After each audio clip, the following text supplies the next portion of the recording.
कमठे धरणेन्द्रे च स्वोचितं कर्म कुर्वति प्रभुस्त्वय्यर्मणोवृत्तिः पार्श्वनाथ श्रीयेस्तु।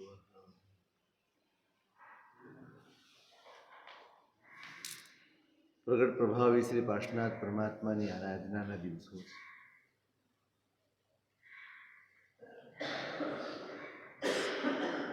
એક શ્રેષ્ઠતમ આલંબન આ સંસારનું આપણને સાંપડ્યું છે, સમજાવવું જોઈએ, હૈયે બેસવું જોઈએ।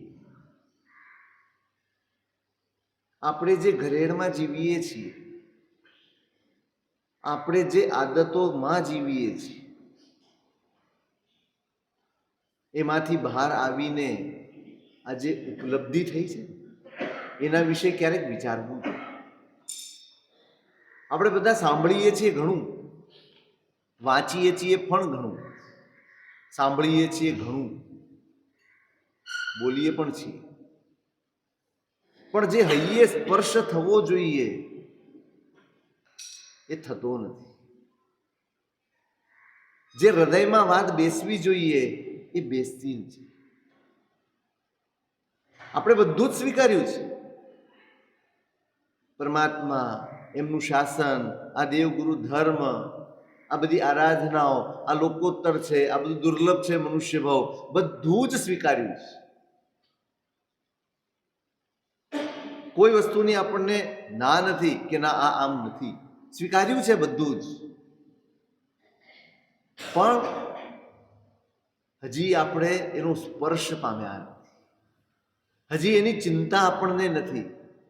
આ દુર્લભ છે તો આપણું આચરણ એવું નથી, આ દુર્લભ છે, આ લોકોત્તર છે તો આપણો ભાવ પણ એવો નથી। હજી આપણે જોડાયા છીએ, સ્વીકાર્યું છે અને જોડાયા છીએ, પણ હજી આપણા મનમાં ખ્યાલો એ જ છે કે આપણે હજી કશું મેળવવાનું બાકી છે। જ્યાં સુધી અજ્ઞાન નહીં હટે, જ્યાં સુધી આપણો મોહ નહીં ઘટે, ત્યાં સુધી આ બધી જ પ્રાપ્તિને આપણે કાયમ વેડફતા જઈશું। આજ સુધીના પરિભ્રમણમાં આપણે અનેક વાર આ બધું જ પામ્યા અને છતાંય હારતા આવ્યા ને એની પાછળનું કારણ એક જ છે, આપણે આપણા મોહને, આપણા અજ્ઞાનને દૂર કરવાની મહેનત કરી જ સ્વીકારી તો લીધું। આ પરમાત્મા ત્રણ લોકના નાથ છે, કોણ ના પાડશે? આ પરમાત્માની આરાધના આત્માનું કલ્યાણ કરી આપે છે, કોણ ના પાડશે? આ તપશ્ચર્યાઓ કર્મ નિર્જરાનું પ્રબળ સાધન છે, કોઈ ના પાડશે? કોઈ ના નહીં પાડે, બધા જ હા પાડશે। અને છતાંય આ બધી જ વાતો ક્યાંથી આવે છે? ગળામાંથી કે હૈયામાંથી? આ બધી વાતો ક્યાંથી બોલાય છે? બુદ્ધિથી બોલાય છે કે સમજણપૂર્વક બોલાય છે?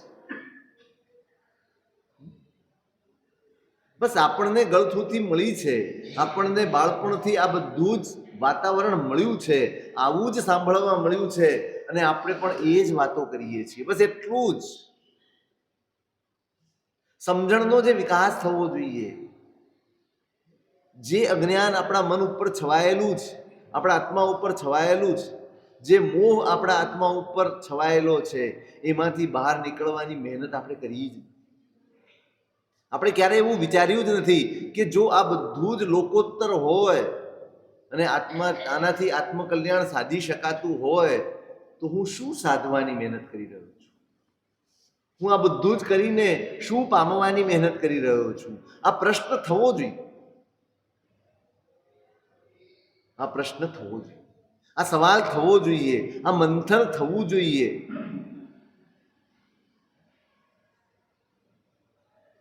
પણ આપણને પ્રશ્ન નથી થતો, એટલે જ આપણે હાર્યા। આપણા અજ્ઞાને આપણને હરાવ્યું છે, આપણા મોહે આપણને હરાવ્યા છે, ચૂકતા આવ્યા। હવે નથી ચૂકવું, હવે નથી હારવું। સંસાર તો છે જ, એની જગ્યાએ છે। તમે હજાર મહેનત કરશો, તમે લાખ મહેનત કરશો, તમે સંસાર માટે થઈને તમે ધારો એટલી તપશ્ચર્યા કરશો ને, તો એ સંસાર અને એની ઈચ્છાઓ ક્યારેય પૂરી થવાની નથી, ક્યારેય નહીં. આજ સુધી એક પણ દાખલો આ સંસારમાં એવો નથી કે જે સંસારથી સંતુષ્ટ હોય. સંસારે કોઈને સંતોષ આપ્યો હોય એવો એક પણ દાખલો આજ સુધીમાં બન્યો નથી. તમારા ધ્યાનમાં હોય તો મને કહેજો. તમે જાણ્યું હોય કે સાંભળ્યું હોય તો મને કહેજો. આપણે એ માણસની પૂજા કરીશું. સંસાર એ અસંતોષનું જ બીજું નામ છે. સંસાર એ અતૃપ્તિનું જ બીજું નામ છે. સંસાર એ ભ્રમણાનું જ બીજું નામ છે. તમે જેમ જેમ મહેનત કરશો, તમે જેમ જેમ પ્રયત્ન કરશો, તેમ તેમ તમને અધૂરું વધારે લાગશે.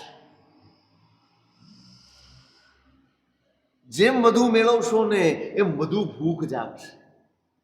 જેમ વધુ મેળવવાની મહેનત કરશો એમ વધુ અકળામણ, વધુ પીડા, વધુ તૃષ્ણા તમારા ચિત્તમાં જાગશે. આ સ્વભાવ છે સંસાર, આ પ્રકૃતિ છે સંસાર.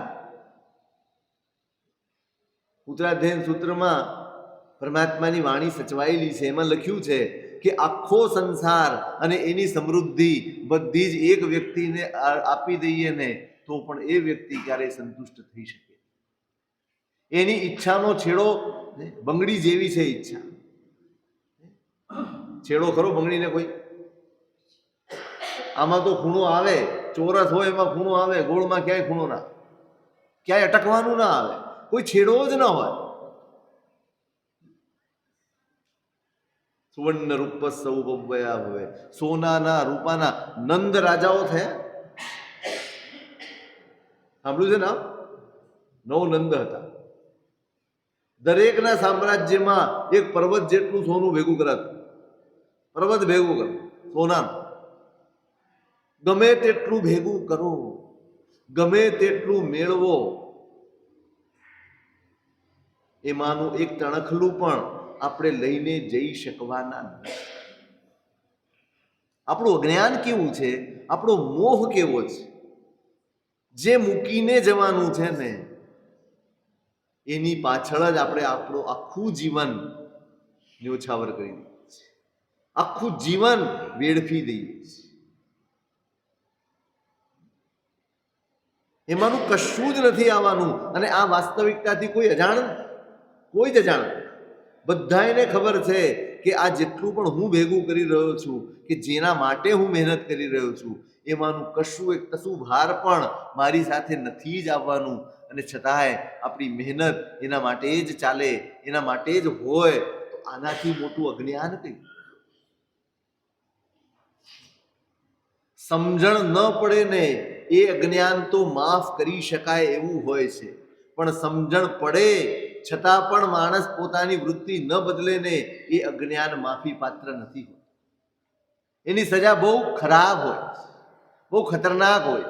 જાણીને સમજીને આપણે જેટલું પણ કરીએ છીએ, બરાબર નોંધજો તમારી જાત.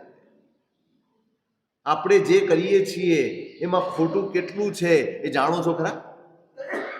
સાચું કહેજો, જાણો છો કે નથી જાણતા? કરતી વખતે ખ્યાલ આવે ખરો કે આ ખોટું છે? અને છતાંય આપણે કરીએ છીએ. જાણીને આપણે જેટલી પણ ભૂલો કરતા હોઈએ છીએ, બધું જ સમજ્યા પછી જ કરીએ. ખબર છે કે આ ખોટું છે, ખબર છે પરમાત્માની પૂજા કરવા આવ્યા છીએ તો અહીંયા આવા વ્યવહાર ન થાય, આ શબ્દો ન બોલાય, આવા વિચારો ન કરાય, બધી જ ખબર છે. અને છતાંય આપણી જાગૃતિ ખરી? છતાંય આપણે સાવધાન ખરા? છતાંય આપણા મનમાં કોઈ ડંક ખરો? દેરાસરના દ્વારમાં, દરવાજામાં પ્રવેશ કરતા પહેલા તમે અંદરથી તમારી જાતને કશુંક સૂચના આપો છો ખરી? સાચું કહેજો, આપો છો? બધા એકબીજાને સૂચના આપો, શ્રીફળ અહીંયા મૂકજો ને, ચોખા અહીંયા મૂકજો ને, પૂજા આ રીતે કરજો ને, લાઈનમાં આવું, બધી જ સૂચના બધાને અપાય છે. કોઈ માણસ 5 મિનિટ માટે દેરાસરની બહાર ઊભા રહીને પોતાની જાતને કોઈ સૂચના આપતો હોય એવો એક માણસ નથી. આપણી એવી કોઈ તૈયારી ખરી? દેરાસર જઈએ, કોની પાસે જઈએ છીએ? શું કરવા જઈએ છીએ? જેની પાસે જઈએ છીએ અને જે કરવા જઈએ છીએ એનું મહત્વ આપણા હૈયામાં ખરું? એની મહત્તા આપણા મનમાં ખરી? ઊભો રહી જાય ક્ષણભર, દેરાસરમાં પ્રવેશ કરી રહ્યો, પરમાત્માની ત્રિજયામાં પ્રવેશ કરી રહ્યો, પરમાત્માની ઓરામાં પ્રવેશ કરી રહ્યો. અહીંયા હું કેવો હોઉં, અહીંયા મારો પ્રયત્ન શું હોય, અહીંયા મારી જાગૃતિ કેવી હોય, અહીંયા મારો વ્યવહાર કેવો હોય, અહીંયા મારી દ્રષ્ટિ કેવી હોય, અહીંયા મારા શબ્દો કેવા હોય, અહીંયા મારું ચાલવાનું કેવું હોય, અહીંયા મારી દરેક ક્રિયા કેવી હોય. એ માટે તમે તમારી જાતને ક્યારેય ઊભા રહીને સૂચના આપો છો, તારે આ કરવાનું છે, હવે આમ કરવાનું છે, આમ કરવાનું છે, આવું વિચારવાનું નથી, આવું બોલવાનું નથી, આવું કંઈ પણ થાય તો તારે અકળાવાનું નથી. આવી કોઈ સૂચના આપણે આપો છો? ધોતિયું પહેરશો, આવું જોઈએ, તેવું જોઈએ, કેટલી ડિઝાઇનના ધોતિયા નીકળે, બધું જ સજ્જો હોય. આપણે થાળી ને વાટકી ને ફળ નૈવેદ્ય કેટલું શણગારીને લઈ જાઓ છો. આ રોજ 2 દિવસથી હું જોઉં છું, કેટલું સરસ શણગારીને આપણે આ બધા પદાર્થોને પરમાત્માની આગળ ધરવા માટે લઈ જતા હોઈએ છીએ. ખરેખર પરમાત્માની આગળ શું ધરવાનું છે? ખરેખર પરમાત્માની આગળ શું ધરવાનું છે?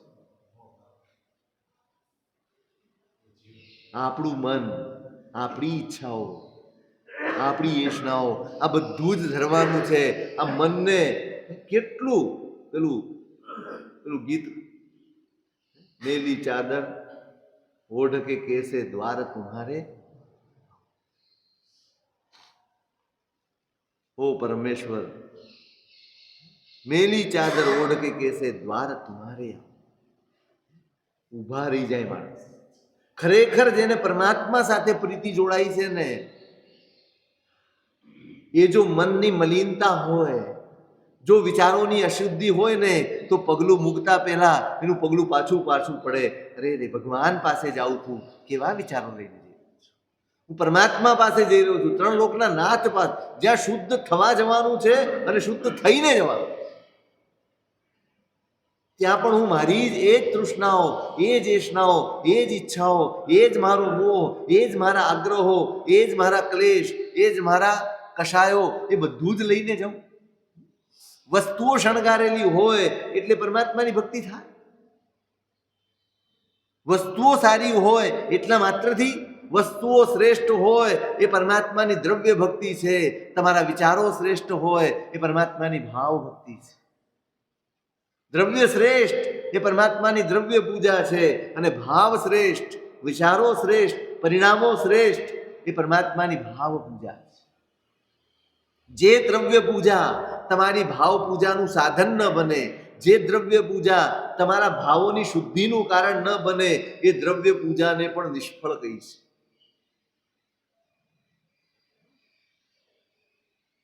શાસ્ત્રો તો ત્યાં સુધી લખે છે કે આ દ્રવ્ય પૂજા કરતા કરતા કરતા કરતા આત્મા ચારિત્રના પરિણામ સુધી પહોંચે, અને એટલા માટે પૂજા.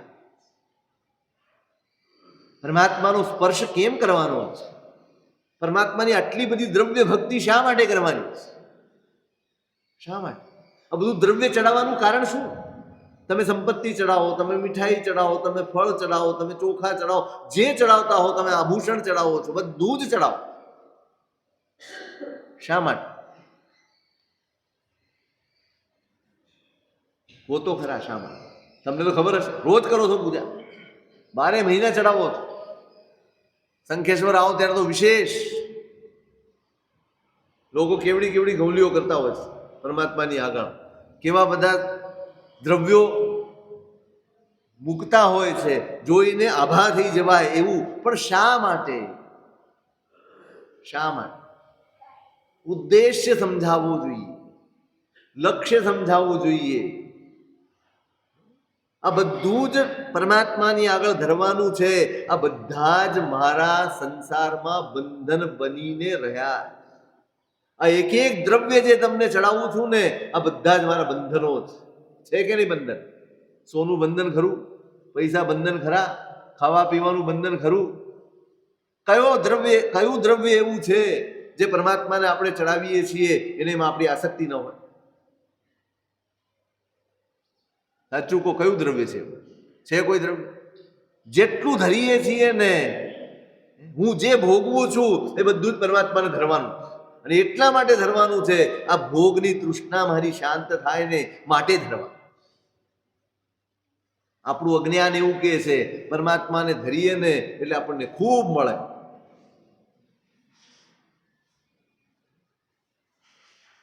વર્ષો નહીં, ભવો થઈ ગયા. આ જ ખ્યાલમાં આપણે હંમેશા જીવીએ. જે ધરીએ એનાથી છૂટવા માટે ધરવા. પૈસા ધરો તો પૈસા ને, સોનું ધરો તો સોનું, ખાવા પીવાનું ધરો તો એ ને, થાળ રોજ થાળ ધરવાનો હોય પરમાત્મા. રોજ ઘરમાં બનેલી વસ્તુઓનો થાળ ધરવાનો હોય. આજે તો એવી સ્થિતિ છે આપણી, પરમાત્માને ધરી શકાય એવું બને છે બહુ ઓછું. જે પરમાત્માને ધરી શકાય બધું ધરી શકાય. આપણે જે વાપરીએ છીએ એ બધું જ ધરી શકાય એવું હોય છે. જે પરમાત્માને ધરી ન શકાય એવું વાપરી શકાય ખરું?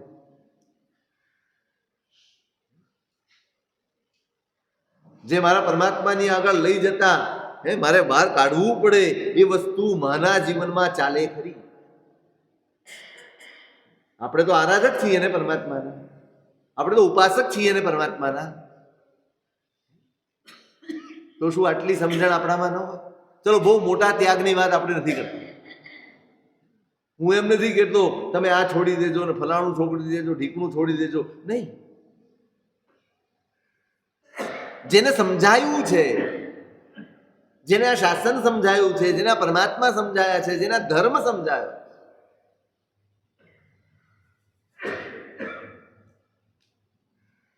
ઉપદેશમાળા લખે છે શ્રાવક સાધુના પાત્રમાં ન આપી શકાય એવું કશું જ પોતાના ભાણામાં લે નહીં. પરમાત્માની આગળ રોકી ન શકાય, પરમાત્માની આગળ ધરી ન શકાય, કે ગુરુ ભગવંતને બોરાવી ન શકાય એવું કોઈ પણ દ્રવ્ય શ્રાવકના ભાણામાં ન હોય. ચલો, આટલો આપણો નિયમ ખરો?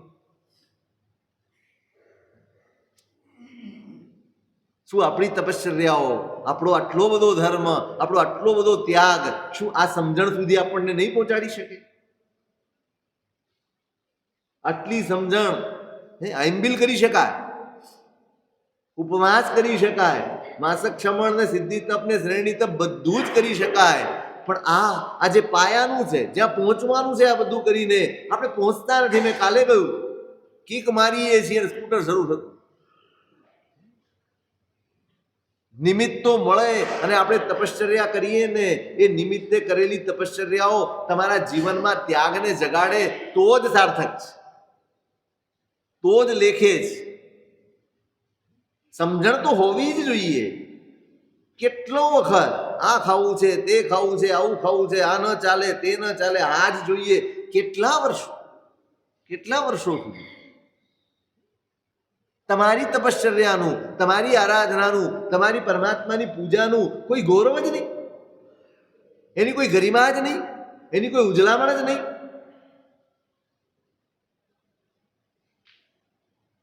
તમે કિંમતી દ્રવ્યો લઈ જાઓ છો, એ પરમાત્મા પ્રત્યેનું સમર્પણ નથી, એ તો સ્વાર્થ પણ હોય. હું સારું લઈ જઈશ તો મને સારું મળશે, સ્વાર્થ હોઈ શકે. તમારા દ્રવ્યોનું મૂલ્ય એ તમારી ભક્તિનું પરિમાણ નથી, પ્રમાણ નથી. પણ તમે જે ભક્તિ કરો છો એ તમારા અંતરમાં સમજણ કેટલી પ્રગટાવે છે, તમારા જીવનમાં પરમાત્માની આજ્ઞા પ્રત્યે કેટલા વાળે છે, એના ઉપર તમારી ભક્તિનું મૂલ્ય થાય છે. એ તમારી ભક્તિનું પ્રમાણ છે. જેને ભજું છું, જેને પૂજું છું, જેને આરાધું છું, એ મારા જીવનમાં કેટલા અંશે વણાયા છે. ક્યાં છે પ્રભુ આપણા જીવનમાં? આ પરમાત્મા આપણા જીવનમાં ક્યાં છે? મને એમ કહું, આમનું સ્થાન ક્યાં છે? આ શંખેશ્વર ભગવાન આ મંદિરમાં છે કે આપણા જીવનમાં છે? આપણે મૂર્તિ પૂજક છીએ. શું છીએ? આપણે મૂર્તિ પૂજક છે. ભગવાનને પણ મૂર્તિ બનાવી અને દેરાસરમાં બેસાડી દીધા. અહીં બેસો, અમે આવીને તમને પૂજી જઈશું. સંસારમાં ક્યાંય નડતા નહીં.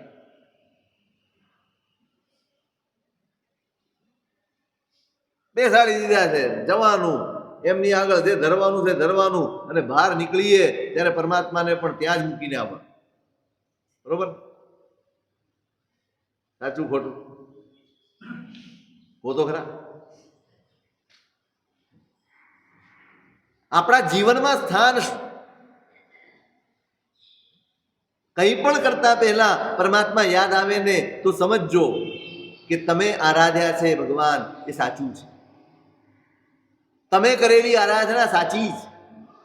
તમે કરેલી આરાધના લેખે છે. કંઈ પણ કરતા પહેલા, એક શબ્દ પણ બોલતા પહેલા પરમાત્મા યાદ આવવા જોઈએ. એક પગલું માંડતા પહેલા પ્રભુ યાદ આવવા જોઈએ. એમની વાત યાદ આવવી જોઈએ. એમની આજ્ઞા યાદ આવવી જોઈએ. હું ક્યાં ચૂકું છું? સામાયિક ન કરીએ એટલે ધર્મ ચૂકી નથી જવાતું. પ્રતિક્રમણ નહીં થાય તો ધર્મ ચૂકી જવાય છે એવું નથી. પણ પાપ પ્રત્યે સાવધાની નહીં આવે ને તો ધર્મ ચૂકી જવાય. જો જીવનમાં શાંતિ અને સમતા નહીં આવે તો ધર્મ ચૂકી જવાય. સામાયિક ચાલુ છે, પ્રતિક્રમણ ચાલુ છે, પૂજા ચાલુ છે, બધું જ ચાલુ છે, અને છતાંય જો મારા જીવનમાં દોષો એ જ પ્રમાણમાં ચાલુ હોય તો સમજી લેવાનું હું ક્રિયા તો ચાલુ રાખી રહ્યો છું, ધર્મ ચૂકતો જઈ.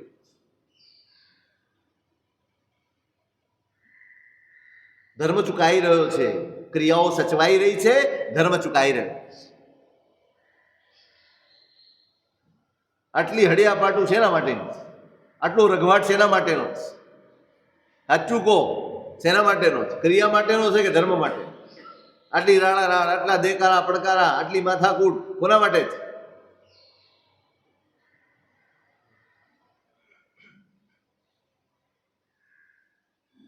ધર્મ સચવાતો જ નથી, બધું જ સચવાઈ જાય.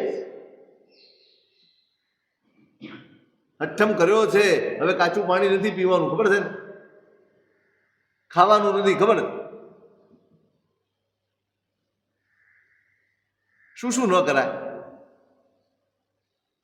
ઉપવાસમાં શું શું ન કરાય?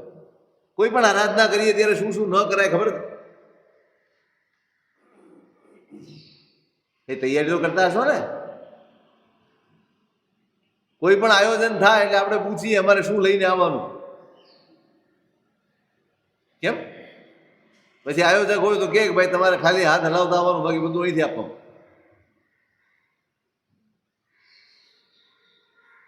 આ તો બધી બહારની તૈયારીઓ છે. તમને રૂમ મળી જશે, તમને પૂજાની જોડ મળી જશે, તમને પૂજાની સામગ્રી મળી જશે, તમને બધું જ મળી જશે. અહીંયાથી જ બધું, બ્લેન્કેટ પણ અહીંથી આપવામાં આવશે, સુવાનું અહીંયાથી આપવામાં આવશે. બધું જ આ બહારની તૈયારી છે, તમારી તૈયારી. તમે અઠ્ઠમ કરવા આવ્યા, તમે શંખેશ્વર આવ્યા, તમે શું તૈયારી કરીને આવ્યા? મને સાચું કહો, શું તૈયારી કરીને આવ્યા? અંદરથી કંઈક સજ્જતા તો કેળવીએ છે. નહીં, આ 3 દિવસ આ રીતે મારે રહેવું છે,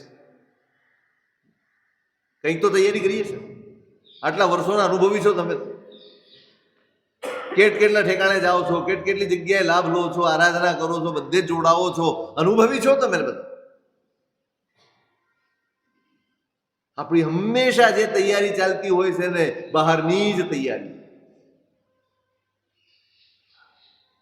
આપણા ભાવ જગતને આપણે ક્યારેય સ્પર્શતા જ નહીં.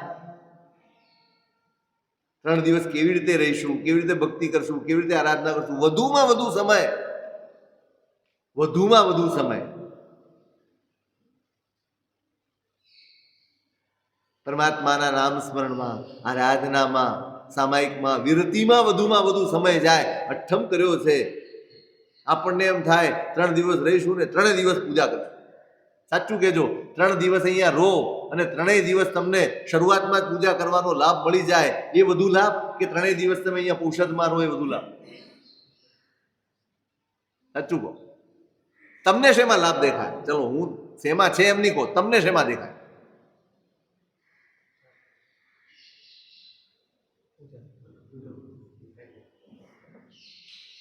ત્રણ દિવસ પૌષદ લો તો શું થાય? એટલે ગયા ને પૂજા જ નહોતી.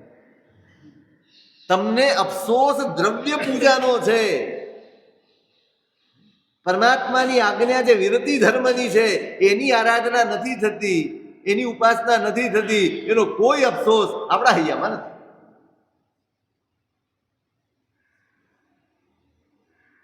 આ સ્પષ્ટ બતાડે આપણને પુણ્યનો ખપ છે, ધર્મનો ખપ નથી. શેનો ખપ છે? પુણ્યનો ખપ છે આપણને, ધર્મનો ખપ આપણને નથી. જો ધર્મનો ખપ હોત ને તો આપણે પરમાત્માની આજ્ઞાને મહત્વ આપતા હોત નહીં. અહીંયા પણ આપણે આપણા મનમાં જે આવે એનું જ મહત્વ રાખ્યું. મારું મન છે મારે પૂજા કરવી છે, મારું મન છે મારે પ્રક્ષાલ કરવો છે, મારું મન છે આ કરવું છે, હું એ જ પ્રમાણે.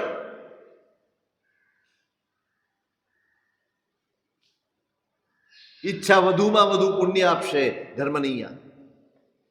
આજ્ઞાથી જ ધર્મ મળશે. આણાએ ધર્મો. જ્ઞાનીઓના સૂત્ર એમને નથી. જ્યાં આજ્ઞા છે ત્યાં ધર્મ છે.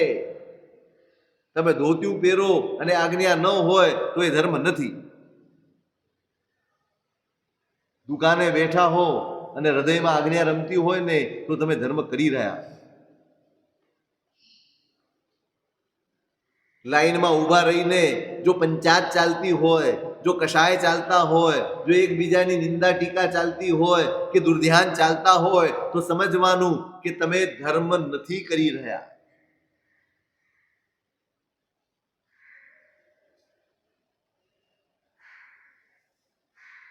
પુણ્ય બહુ સહેલું છે, ધર્મ બહુ અઘરો છે.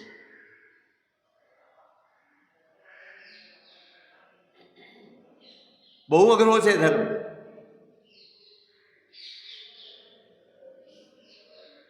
તૈયારી શું? તૈયારી આપણી 3 દિવસ પૌષધ રહીને રે એટલે વિરતિ જ કરવાની છે. આહાર નથી કરવા, કંઈ જ નથી કરવાનું. પરમાત્માની ભક્તિ કરીશું વિરતિથી. ભક્તિ 24 કલાકની ભક્તિ, વિરતિની દરેક ક્ષણ એ પરમાત્માની ભક્તિની ક્ષણ છે. તમે દ્રવ્ય પૂજા કેટલી કલાક કરી શકો?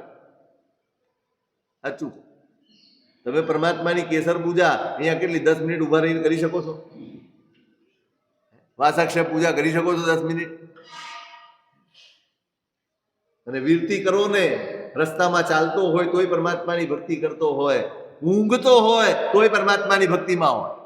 વિરતિમાં છે એની દરેક ક્ષણ પરમાત્માની ભક્તિની. અહીંયા તો પૂજા થાય તે ક્ષણ, અને ત્યાં પણ પેલો હાથ પકડીને ખેંચે એટલે આપણા મન બગડે.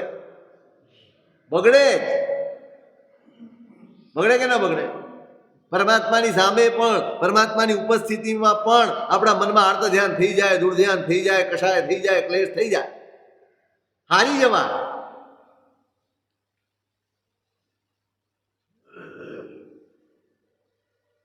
મહત્વ અંકાવવું જોઈએ હૃદયમાં. દ્રવ્ય પૂજા, હું એ કહેતો હતો, દ્રવ્ય પૂજા કરતા કરતા કરતા કરતા વિરતિ સુધી પહોંચાય એ જ દ્રવ્ય પૂજા, એની જ અનુમતિ છે. બરાબર યાદ રાખ. એ જ દ્રવ્ય પૂજાની અનુમતિ છે જે તમારી દ્રવ્ય પૂજા પરમાત્માના વિરતિ ધર્મ સુધી તમને પહોંચાડનારી હોય. જો વર્ષોની પૂજા પછી પણ વિરતિનો, ચલો વિરતિ લઈ ન શકો કદાચ, પણ વિરતિનો પક્ષપાત પણ ન જાગે તો સમજવાનું કે કરેલી બધી જ દ્રવ્ય પૂજા તમારા સંસારના પરિભ્રમણનું જ કારણ બનશે, સંસારને ઘટાડવાનું કારણ નહીં. શું કરવું છે? ભગવાનની ભક્તિ કરીને સંસારનું પરિભ્રમણ ઘટાડવું છે કે સંસારનું પરિભ્રમણ વધારવું છે?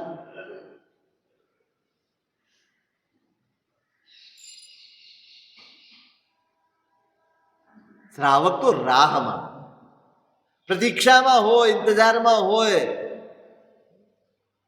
વિરતિની તક ક્યારે મળે, ક્યારે અવસર મળે અને વિરતિનું આરાધન કરી શકે.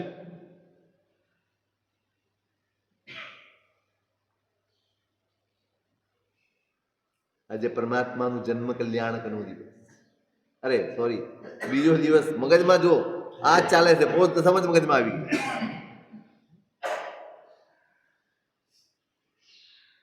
આજે આપણો બીજો ઉપવાસ એટલે પોષ દશામાં હોય તો પરમાત્માનું જન્મ કલ્યાણ આવે જ છે, બાજુમાં જ છે દિવસ. કેવું અદભુત આલંબન મળ્યું છે આપણે. સગળું એ પૂરું પાડે એવું આલંબન મળ્યું. બસ એને સાધવાનું, એ આલંબનને ઓળખી લેવાનું, એ આલંબનનો વાસ્તવિક પરિચય થઈ જવો જોઈએ. આપણો થઈ જવો જોઈએ. આપણે ચૂક્યા જ. આપણે હજી મેં હમણાં કહ્યું એ જ ઘરેડમાં છીએ, એ જ ઈચ્છાઓમાં છીએ. અહીં આવીએ ને તૈયારી સાથે જજો. હવે દેરાસર જાઓ ને ત્યારે તૈયાર થઈને જજો.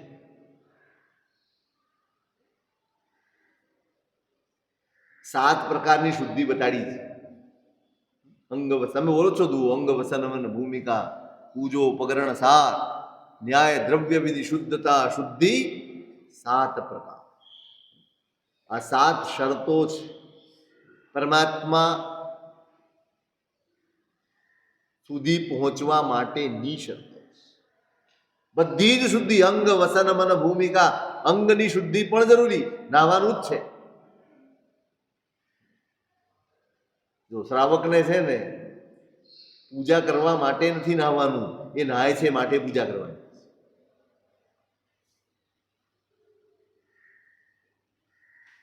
શ્રાવક રોજ નહાય છે, ગૃહસ્થ રોજ નહાય છે માટે તમે એમ ઈચ્છો કે મારે નાહવું નથી તો સ્પેશિયલ પૂજા માટે નથી નાહવા. વિરાધના તો થાય જ છે આપણી, પણ એ વિરાધનાને પણ આરાધનામાં પલટાવી શકાય એટલા માટેનું તમને અનુષ્ઠાન આપ્યું. તમે નાહો જ છો, આટલા જીવોની વિરાધના કરો જ છો, તો ચલો એનો લાભ લો. તમે પરમાત્માની પૂજા કરીને તમારા ભાવોને નિર્મળ કરો. ધીમે ધીમે ધીમે આ હિંસામાંથી બહાર નીકળવા માટે કેમ અંગ શુદ્ધિ કરવાની? તો કરવાની જ છે. રોજ નાહવાના છો, પણ શેના કારણે નાહો છો રોજ?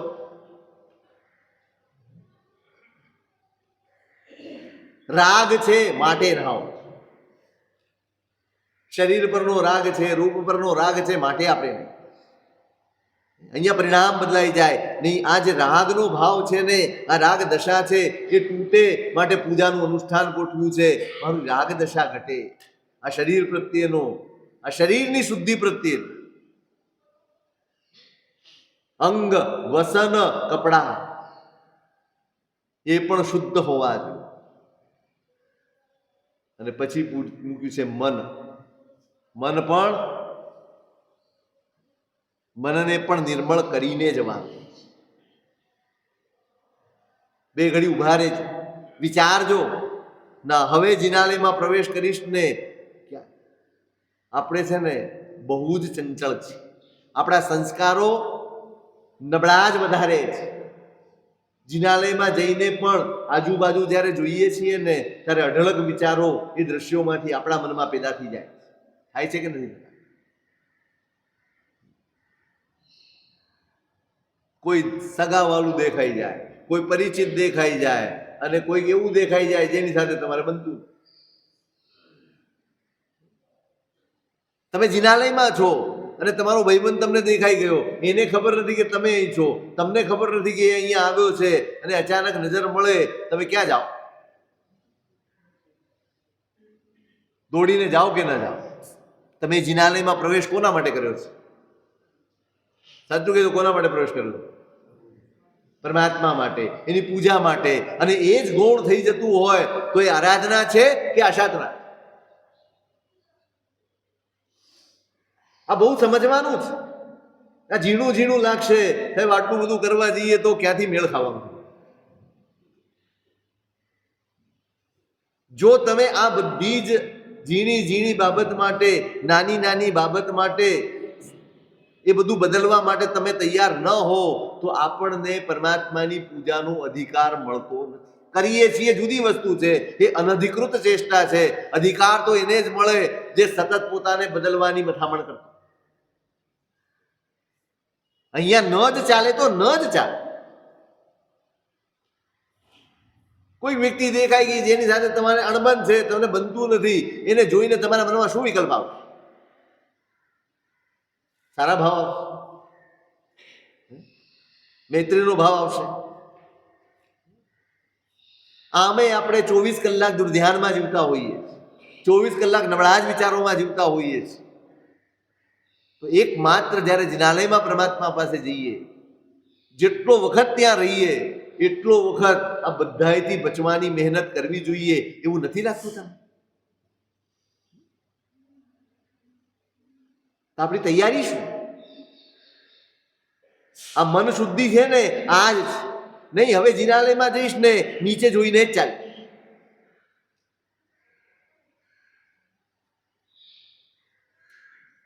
ઘણી જગ્યાએ મકોડાનો, કીડીઓનો, જીવાતોનો ઉપદ્રવ પણ હોય. હું આડું ઓળું જોઈને ચાલતો હોઉં, અહીંથી તઈ જગ્યા ક્યાં છે, ક્યાંથી જવાય છે, આ જ ધ્યાનમાં હોઈએ, નીચે દેખાય જ નહીં. કેટલી બધી હિંસા થાય. આય કે ન થાય?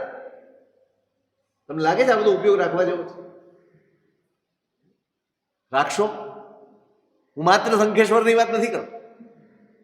તમે અહીંથી ઘરે જાઓ અને જો તમે પૂજા કરતા હો અને જિનાલય રોજ જતા હો તો આ તૈયારી સાથે. જેટલો વખત જિનાલયમાં છું એટલો વખતનો પ્રયત્ન કરું કે પરમાત્માની આજ્ઞા પ્રમાણે રહું. બસ એટલો વખત તમારો પ્રયત્ન, તમારો અભ્યાસ, તમારી જાગૃતિ એ માટેની હોવી જોઈએ. અંગ શુદ્ધ જોઈએ, કપડાં શુદ્ધ જોઈએ, મન શુદ્ધ જોઈએ, ભૂમિકા ધરતી શુદ્ધ જોઈએ. પૂજોપકરણ સા, પૂજાના ઉપકરણો એ શુદ્ધ જોઈએ. ન્યાય દ્રવ્ય વિધિ શુદ્ધતા. કયું દ્રવ્ય હોય? પાયામાં કયું દ્રવ્ય હોય? ન્યાય દ્રવ્ય. ક્યાંય કોઈ અનીતિનું આચરણ ન થયું હોય એવું દ્રવ્ય જ પરમાત્માની પૂજાને લાયક ગણાય. એની જ અનુમતિ છે. આપણે કરીએ છીએ એ તો આપણે શાસનના સરમુખત્યાર થઈ ગયા એમ કરીએ. બાકી ખરેખર કાયદેસર ચાલવા જાઓ ને, કાયદેસર એટલે સરકારી કાયદે નહીં, શાસ્ત્રોના કાયદે ચાલવા જાઓ, કેટલાની સંપત્તિ પૂજામાં કામ આવે એ મોટો પ્રશ્નાર્થ. કેટલાની સંપત્તિ ધર્મમાં કામ આવે, કેટલી સંપત્તિ ધર્મમાં કામ આવે એ બહુ જ મોટો પ્રશ્ન.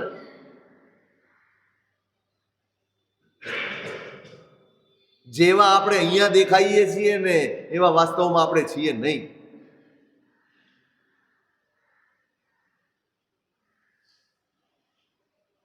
ન્યાય દ્રવ્ય વિધિ શુદ્ધતા. દ્રવ્ય પણ ન્યાયનું જ જોઈએ. અન્યાયના દ્રવ્યથી તો જિનાલય પણ બાંધવાનું નથી, પૂજા પણ કરવાની નથી, કશું જ કરવાનું.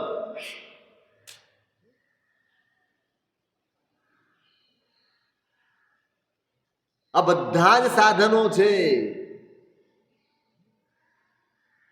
આપણે તો પરમાત્માની પૂજા કરીએ અને એનું ઓઠું લઈને તમે ક્યાંક બરાબર ભૂલમાં હો, પેનલ્ટી લાગવાની હોય અને એમાંથી બચી જાઓ તો શું કહો? સાચું શું કહો?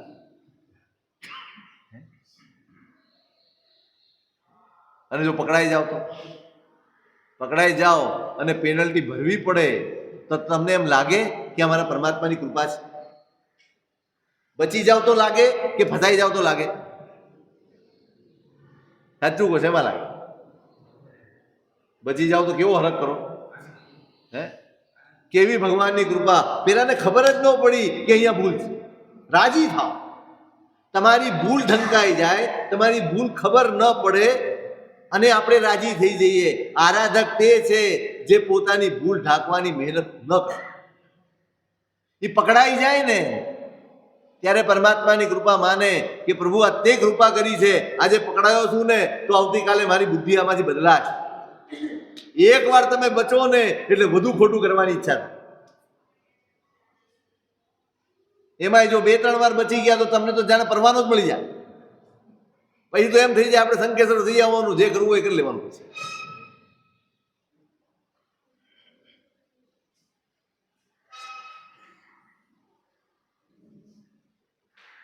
આ સાવધાની છે. અમે તમે લાખ રૂપિયા ખર્ચો ને એના માટે પીઠ થાબડી શકીએ છીએ, એના માટે તમારું બહુમાન કરાવી શકીએ છીએ, અને એવાના જ બહુમાન થાય. કોના બહુમાન થાય? મને સાચું કહો, આપણા સમાજમાં પૈસા લખાવનારના બહુમાન થાય કે નીતિ માટે લાખ રૂપિયા છોડી દેનારના બહુમાન થાય? જે આવીને એમ કે આજથી હું મારા ધંધામાં બધી જ અનીતિ છોડી દઉં છું, જેટલું મળશે ન્યાયનું એટલું જ લઈશ, ચલો, એનું કોઈનું બહુમાન થયું? પુણ્યના જ બહુમાન થાય છે, ધર્મનું બહુમાન થતું. બરાબર, બહુમાન થાય. પુણ્ય જ પૂજાયો છે આપણે ત્યાં, પુણ્ય જ પૂજાય. ધર્મ તો ખૂણે ધકેલાઈ ગયો. મેં હમણાં તમને પૂછ્યું, પૂજા કરવામાં લાભ કે ઔષધ લઈને રહેવામાં લાભ? ફરી વાર બીજો સવાલ પૂછું, કરોડ રૂપિયા ખર્ચવામાં લાભ કે નીતિપૂર્વક ઓછું કમાવામાં લાભ? હા તો પાડો, ના બધા બાધા નહીં આપું તમને. ધર્મ શેમાં છે? તમે ગમે તે રસ્તે લાવીને પૈસા અહીંયા ખર્ચો, એમાં ધર્મ છે કે તમે ત્યાં નીતિપૂર્વક કમાઓ અને તમારી પાસે નથી તો નથી ખર્ચ? કોને લાભ? લાભ કોને વધારે? કોણ લાભમાં છે? બોલો, ખર્ચનારો કે નહીં ખર્ચનારો? એક આજ્ઞા પાળે છે, એક પોતાની ઈચ્છાઓ પૂરી કરે. ન્યાય ધર્મ પાયો સમજો. આ ધર્મના પાયા છે. ધર્મની ઇમારત જેના ઉપર રહી શકે એવા આ પાયા. જો પાયા જ નહીં હોય ને તો ઇમારતમાં શણગાર ગમે તેટલો હશે, ટકાઉ નહીં. વિધિ શુદ્ધતા અને વિધિની શુદ્ધિ, આ 7 શુદ્ધિ છે. અંગ, કપડા, મન, ભૂમિ, પૂજાના ઉપકરણ, દ્રવ્ય એટલે ન્યાય દ્રવ્ય અને વિધિ. આ 7 શુદ્ધિ હોય ને પછી જિનાલયમાં પગલું મૂકી શકે. જે આ 7 શુદ્ધિ જાળવે એ પરમાત્મા પાસે જવાનો અધિકારી ગણાય. ચાલો આપણે બધા હાથ ઊંચા કરીએ, કેટલા અધિકારી છે?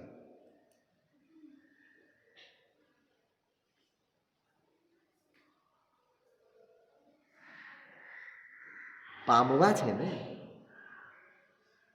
પ્રભુને પામવા છે તો કરજો, તૈયારી કરજો. બદલો હવે પોતાને, બદલો. ઘરેડમાંથી બહાર આવો. આ ધાવસેન માંથી બહાર આવો. આ ગાડડિયા પ્રવાહમાંથી બહાર આવો. બહુ અટવાયા છે, બધે દોડાદોડ ચાલી રહી છે, બધા દોડી રહ્યા. એ કઈ ભાગે છે? ક્યાં ભાગે છે? પોતાના ગામમાં પાર્શ્વનાથ ભગવાન હોય ને ત્યાં અઠમ ન કરે, ત્યાં જઈને ભીડમાં અટવાઈને અઠમ કરશે. અહીંયા શાંતિથી 4 કલાક તમારે ભગવાન પાસે બેસવું હોય તો થાય એવું છે. શાંતિથી પરમાત્માની 9 અંગે પૂજા કરવી હોય તો થાય એમ છે. બધું જ થાય એમ છે, પણ નહીં, મારે ત્યાં જ જવું. હું ના નથી પાડતો, તમે એમ ન કહેતા કે ભગવાન સાહેબ ના પાડો, પણ આરાધના કરવી છે.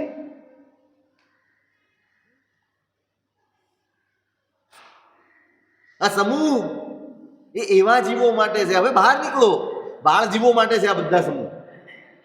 એને સહાય રહે, એનો ભાવ ટકી રહે, એને પરિણામ જાગે, એટલા માટે બધા આયોજન કરવામાં.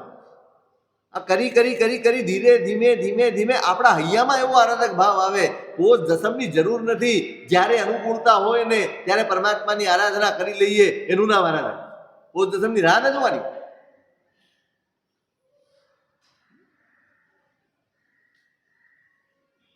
બદલાજો, બદલાજો. જે ધર્મ કરો છો, સામાયિક કરતા હશો તમે રોજ, તો એની પહેલા પણ બેસતા પહેલા વિચારજો, આ 2 ઘડી મારે કેવી રીતે પસાર કરવી. જિનાલયમાં રોજ જાઓ છો તો ત્યાં બહાર ઉભા રહીને આજે જાઓ ને તો પૂછજો પોતાની જાતને, કેવી રીતે જવું છે મારે ભગવાનના દિન. નીચી નજરે ચાલવું છે, કોઈની સાથે બોલવું નથી, કોઈની સામે જોવું નથી, કશું જ મારે વિચારવું નથી, માત્ર ને માત્ર પરમાત્મા. ટેવ તો પાડો, આદત તો ના, જાતને બદલવાનો પ્રયત્ન તો કરો. ફરિયાદ બધી વાર કરીએ છીએ, વારંવાર કરીએ છીએ, મનમાં સ્થિરતા નથી, સ્થિરતા નથી, સ્થિરતા નથી. પણ મન સ્થિર રહે એવો કોઈ પ્રયત્ન પણ કરો. ચંચળતા વધે એવી જ આપણી પ્રવૃત્તિઓ છે. મેં હમણાં કહ્યું તમને, એક નજર બીજે કરશો ને 1000 વિચાર તમારા મનમાં પ્રવેશ કરી જશે. એક વાત કોઈકની સાંભળશો અને તમારા મનમાં ઘમસાણ ચાલશે. તમે દેરાસરની બહાર ઉભા રહીને 2 જણા વાતો કરો, પછી જિનાલયમાં આવો તો શું મનમાં હોય? કઈ વાતો મનમાં હોય? એ જ વાતો તમારા મનમાં ઘૂંટાતી હોય. કેમ આટલો નિયમ ન હોય આપણો કે પરમાત્માની પૂજાના વસ્ત્રો ધારણ કર્યા ત્યારથી માંડીને વસ્ત્રો શરીર ઉપરથી ઉતરે નહીં ત્યાં સુધી એક પણ વ્યક્તિની વાત મારે સાંભળવાની નથી. સંપૂર્ણપણે મૌન રહીને જ મારે કરવાનું. ન જોવાનું છે, ન સાંભળવાનું છે, ન બોલવાનું છે, કશું જ નહીં. બસ એટલો વખત જેટલો વખત આ શરીર ઉપર આ પૂજાના વસ્ત્રો છે આ સ્મરણ કરાવે તમને કે તમે પરમાત્માની પૂજા કરવાની, તમને સ્મરણ કરાવે. આપણે તો પૂજાપો લઈને ઊભા હોઈએ, ધોતિયામાં ઊભા હોઈએ અને બીજાની નિંદા કરતા હોઈએ ત્યારે આપણને યાદ ના આવે કે આપણે પરમાત્માની પૂજા કરવાની.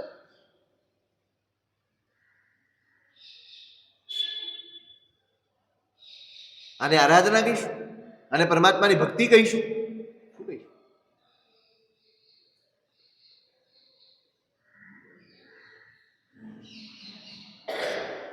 થોડોક વિચાર કરો, થોડુંક મનને બદલો. આટલી સરસ આરાધનાઓ મળી છે, આટલું સરસ આલંબન મળ્યું છે, ક્યાંક તો આત્માને ગોઠવી દો, ક્યાંક તો સ્મરણમાં આત્મા આવે એવું કરો. ક્યાં સુધી આ સંસાર સંસાર સંસાર સંસાર? બધી જ વખતે કોઈ આરાધના એવી નથી, મને તો સાંભળતું નથી કે આપણે આખા દિવસમાં જે કરીએ છીએ એમાં ક્યાંય આપણા આત્મા યાદ આવે. બોલવું એક વસ્તુ છે, યાદ આવવું એ બીજી વસ્તુ. તમે નવા કપડાં પહેરીને કોઈ પ્રસંગમાં જઈ રહ્યા હો, કેટલું સાચું? કેવું સાચું? તમારે થોડોક રસ્તો ચાલીને કાંક પસાર કરવાનો હોય તો કેવી રીતે ચાલો? હોળીના કપડાં પહેર્યા હોય એમ ચાલો કે ભાઈ સાવધાન રહીને ચાલો? એક ડાઘો ન લાગવો જોઈએ, ક્યાંય ગંદુ ન થવું જોઈએ, એક છાંટો ન ઉડવો જોઈએ, કશું જ ન. સતત તમે સાવધાન. જો બગડી જાય ને તો તમારા મનમાં ખેદ થઈ જાય. જો ચાન્સ મળે તો બદલીને આવો, પણ એ ન પહેરીને. કપડાની આટલી બધી ચિંતા કરનારા આપણે આત્માની કોઈ ચિંતા નહીં કરી, ક્યારેય નહીં કરી. બસ આપણો સંસાર એ જ આપણા માટે સર્વસ્વ છે. આપણને આપણું જ મૂલ્ય નથી, આપણને આપણી જ ચિંતા નથી. વિચારો તો ખરા, સંસારની ચિંતા એ આપણી ચિંતા ખરી? આપણી ચિંતા ખરી? તમે જેની ચિંતા કરો છો એમાં તમે કોણ છો? તમારી ચિંતા તમે ક્યારે કરી? તમારી ચિંતા તમે ક્યારે કરી?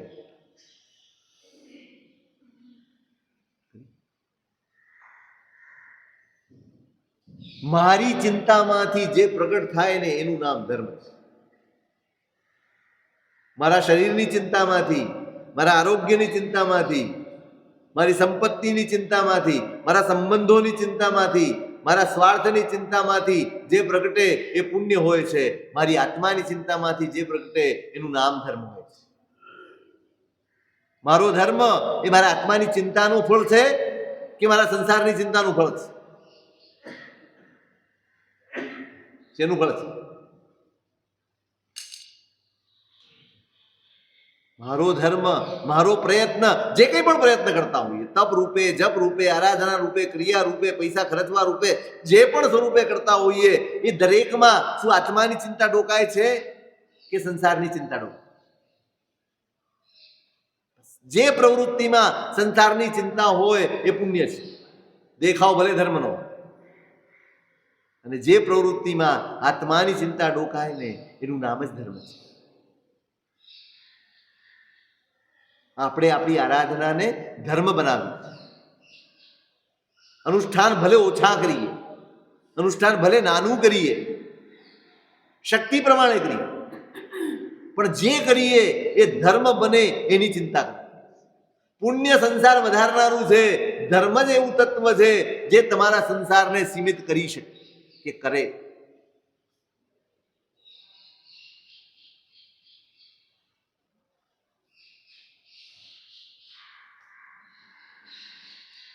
ચિંતા આત્માની જગાડો, જગાડવી જ પડશે. આજે નહીં તો કાલે છેડો નહીં આવે. ગમે તેટલી મથામણ કરો, મેં શરૂઆતમાં કહ્યું, ગમે તેટલી મથામણ કરશો, ગમે તેટલી મહેનત કરશો, આ સંસારમાં સંતુષ્ટિ ક્યારેય મળવાની નથી. કેટલાને સંતોષી દેશો તમે? ક્યારે ધરવ થશે આપણને? અનાદિકાળથી પેલું શાસ્ત્રોમાં એક દ્રષ્ટાંત આવે છે ને, પેલો કઠિયારો જંગલમાં લાકડા કાપવા ગયો, ઉનાળાના દિવસો જ, બધું લઈને જાય, ભાથું લઈને જાય, પાણી લઈને જાય, બધું જ લઈને જાય, પણ આજે જોઈએ તેવા લાકડા મળતા નથી. એમાં ભાથું એ ખૂટી ગયું છે, પાણી એ ખૂટી ગયું છે, તાપ ખૂબ છે, અને લીધા વગર આવી શકાય એવું નથી. કારણ આવતીકાલની ચિંતા. જો આ નહીં કરે તો ખાશે શું? તરસ ભયાનક લાગી છે, પ્રાણ કંઠે આવી ગયા, એટલી તરસ લાગી છે, થાકી ગયો છે, અને ઝાડને અઢેલીને બેઠો ને એમાં ઊંઘ આવી. થાકના લીધે ઊંઘ આવી, અને મનમાં વિચાર છે ના છે? તરસ, પાણી પાણી પાણી પાણી થયું. જે વિચારો એ સ્વપ્નમાં આવે. હાવી થઈ જાય ને કોઈ વિચાર, પછી સ્વપ્ન બની. એટલે કે છે સારા સ્વપ્ન જોવા હોય તો સારા વિચાર.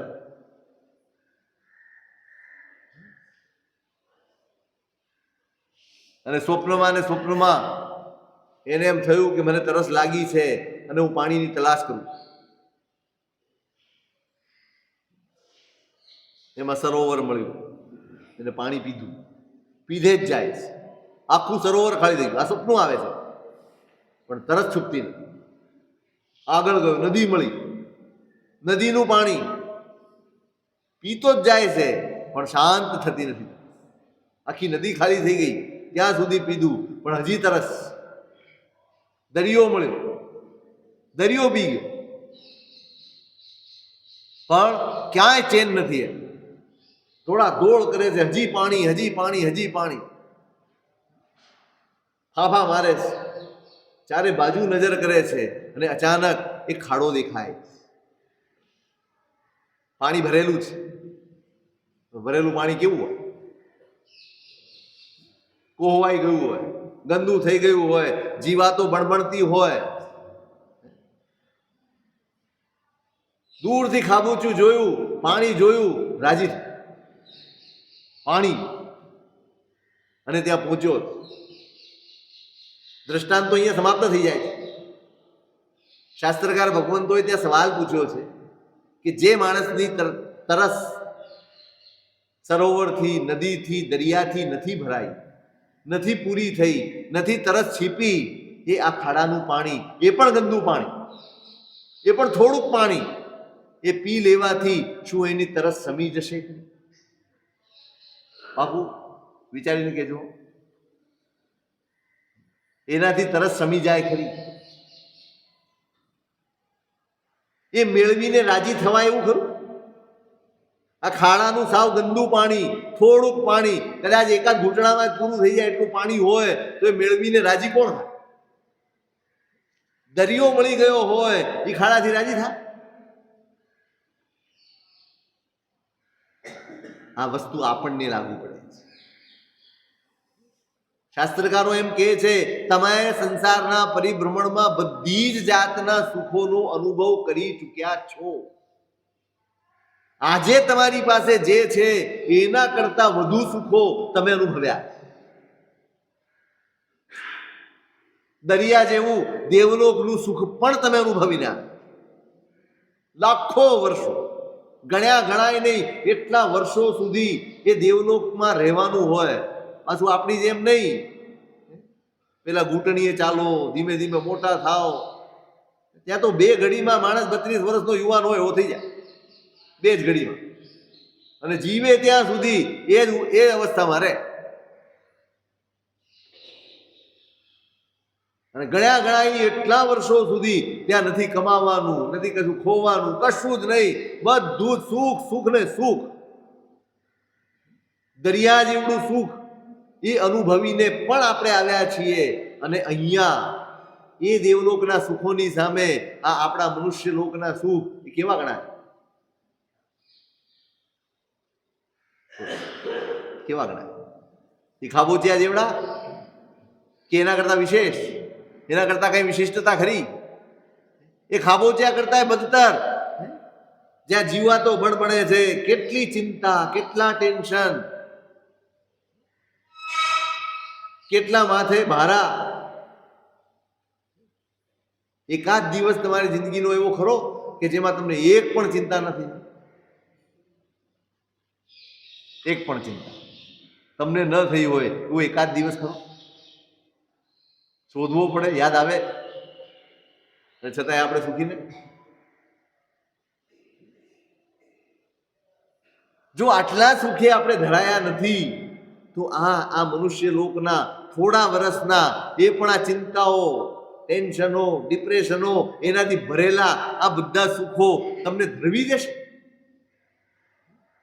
અને એના માટે થઈને, આવા તુચ્છ સુખો માટે થઈને આ પરમાત્માની પ્રાપ્તિ એને આપણે વેડફી નાખીશું, એને નકામી જવા દેવી છે. તમે ઈચ્છ્યું ન હોય, તમે કલ્પ્યું ન હોય એટલું જે આપી શકે એમ છે, એની પાસે આવું માંગશું? આટલું તુચ્છ. મારો ધંધો બરાબર ચાલી જાય, મારું શરીર સારું થઈ જાય, શું કરશો? તમારું શરીર ગમે એટલું ચાલુ થઈ જાય. હવે તો તમારો જમાનો એટલો, સમય જ એટલો વિચિત્ર છે. રોજ જીમમાં જનારા અને 6 પેક કરનારા 35 વર્ષની ઉંમર તો એક એટેકમાં ઉપડી જાય છે ને. અને પેલા 60 વર્ષના કાકાઓને જુઓ, 10 એટેક આવી ગયા છે, હલતા નથી. યમરાજા આવીને પાછા જતા રહે, મેળ ખાય તો 10 એટેક ઝીલી જાય છે. અને આજનો યુવાન સવારે જોગિંગ કરવા જાય, વોકિંગ કરવા જાય, કંઈક કરે, 5-5 હજાર મહિનાના ખર્ચીને જીમમાં જાય, પણ ઘરે એક ઘડું પાણી ન ઉપાડે નહીં. એ સ્ટેશને જાય તો પોલીસ શોધે, તો ત્યાં પેલું ઉપાડે કેટલા કિલોનું? 150 કિલોનું ઉપાડી લે, પણ બેગ ઉપાડવી હોય તો પોલીસ જોઈએ.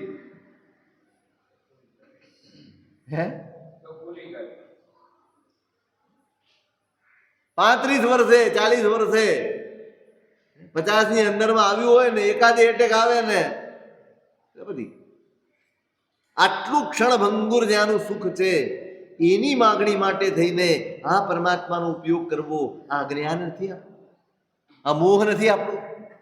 બસ અહીં ચેતવાનું છે. આપણે પરમાત્માની આરાધના કરવા આવ્યા છીએ, જાગૃતિ મેળવવા આવ્યા છીએ, જાગૃતિ કેળવવા આવ્યા છીએ. આ મળ્યા છે ને નહીં, ફરી વાર નહીં મળે. માગણીઓ મૂકવાથી પરમાત્મા ક્યારેય મળતા નથી, પુરુષાર્થ કરવાથી જ પરમાત્મા મળે છે. ભવો ભવ તુમ ચરણોની સેવા ગમે તેટલી વાર બોલો, પણ મળી છે તો કરતા નથી. અને પછીના ભાવમાં તમારે સેવા જોઈએ, કઈ સેવા જોઈએ? તમારે ચેતજો, જાગજો. આપણી આરાધના એ માત્ર ને માત્ર મારા કલ્યાણનું સાધન બને ને એની જાગૃતિ આપણે કેળવવાની, એવી સમજણ આપણે કેળવવાની જ. જો આ સમજણ નહીં કેળવાય, જો આ જાગૃતિ નહીં આવે, તો ફરી એકવાર ફરી એકવાર આ બધું જ હારી જઈશું. એમ નહીં માનતા કે આપણે આટલા વર્ષો પૂજા કરી છે, આપણે આટલા વર્ષો સામાયિક કરી છે, આપણે આટલા વર્ષો પ્રતિક્રમણ કર્યા છે, આપણે આટલા લાખો રૂપિયા આ ધર્મના નામે, પરમાત્માના નામે ખર્ચ્યા છે, એટલા માટે થઈને આપણને પરવાનો મળી જાય છે. નહીં જ. બહારની કોઈ ક્રિયા તમને પરવાનો નહીં આપે જો તમારા અંતરમાં પરિણામ નહીં બદલાય. જાગજો, ચેતજો. પરમાત્માની પાસે પ્રાર્થના જ આ કરવાની હોય. આ શ્લોક હું બોલું છું 2 દિવસથી, કમઠે ધ્રણેન્દ્રે ચ, રોજ બોલો છો ભગવાન આગળ, બોલો છો ને?